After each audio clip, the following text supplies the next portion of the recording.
you guys look completely different from last year, like day and night different. Yeah. Why do you think that is? Especially on the defense, I'd say our pressure, just since I've been here, the pressure, just that game and the game before just changed. We have the D-line getting back there super fast, linebackers, blitzes are getting through, so yeah. I'd say that's definitely the night and day difference. Yeah, you guys are flying around, playing on the other side of the ball a lot. Is it Coach Hill that's calling those pressures, or is it more so the D-line, linebackers getting through? I'd say it's Coach Hill's calling most of them. I mean, it depends what the scheme is for the week, but yeah, Coach Hill for sure. So obviously it's a great accomplishment to not let a team score a touchdown, but also it could also be frustrating, right, that your team isn't scoring. So how did you guys deal through that? I mean, there's going to be games where they're going to score a lot on us, and the offense is going to have to score a lot. So, I mean, it just depends. Yeah, if the offense isn't scoring as much, then we got to back them up. So you came up with another turnover, right? 2 for 2. Is that like a main focus for you this year, or what have you focused on, this off season to prepare you for this season? Yeah, of course, it's always to get more picks than I did the year before. Just make all my stats across the board, just try to get at least one more. But yeah, I wasn't really looking for a fumble recovery, but yeah, it just came to me, so it was perfect. And then every game, of course, a pick. So. Yeah. Well, see, that's what happens when you fly around, you run to the ball and play to the whistle. Good things happen. And speaking of picks, so you're tied with Coach G, your position coach. Did you know that in interceptions? Oh, I did not. Time? Oh. Yeah, you could break the news to him. It's a crazy stat because I think he's 3rd all time for a career, and so that's just a little bit of a carrot for you. So maybe when you get that pick and you surpass him, you can go and hand him the ball. Yeah. But what has he meant to you, and how has he helped you out in your development? Man, he's meant everything. I think just the way he bounces off the other coaches, like I've never had a coach like just always yelling, and so it's perfect because he's not a big yeller.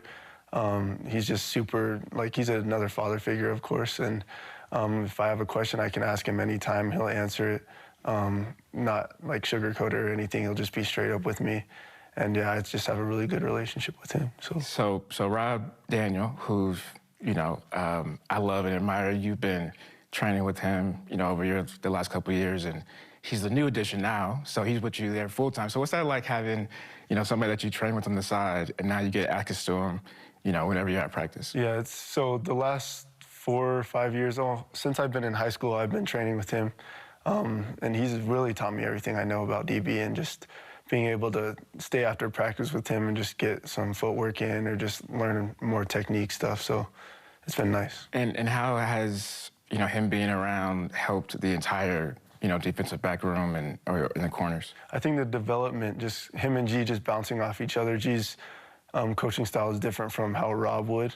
Rob goes into a little bit more detail just with like the new guys, because Coach G, sometimes he can't because the coaches aren't allowed to be around. Yeah. So it's nice that we have Rob, and a lot of the freshmen have gone way better, just footwork, technique, and everything. So do you think that those guys that are, behind you are maybe could be better than you one day? I mean, looking at the last couple of games, you guys are playing a lot of guys, and is that a strategic thing, or is that just that, hey, these guys are so good that we can't keep them, on the sideline? Yeah, I mean, I trust all the new guys that came in to be on the field.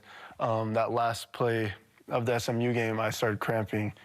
The play before, they ran an over route, and I had one of their players, he's like, stop cramping, Zero. So I was like, might as well give Johnny a chance. So I let him go in on the 4th down, and he did exactly what I expected him to do. He just locked up, and yeah. Nice. I cramped a lot. So I cramped so much I had my own bottle of pickle juice. And, I would eat pickles and have jars of them, so that always helped me out. As far as some of your personal goals, what are you hoping to accomplish, when it comes to the next level in Info Scouts? Obviously, I don't think you're undersized. I'm 5'6", right?